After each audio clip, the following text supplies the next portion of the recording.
What you can look at is how you showed up inside the relationship. Did you stay curious about what was happening instead of immediately assuming the worst about your child? Did you hold the boundary without using fear or shame to force compliance?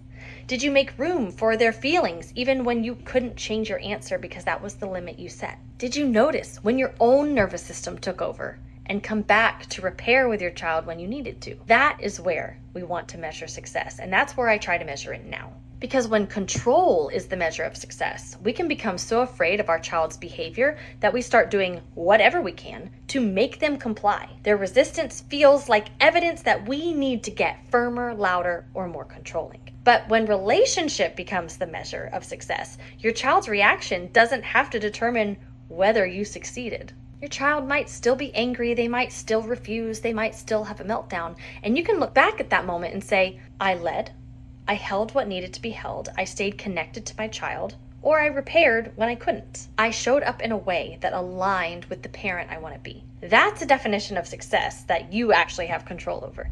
And for me, that's a much better measure of competence than whether we were able to make a child behave. If you're homeschooling a child with big behaviors and you're trying to understand what's really driving them, follow along for more support.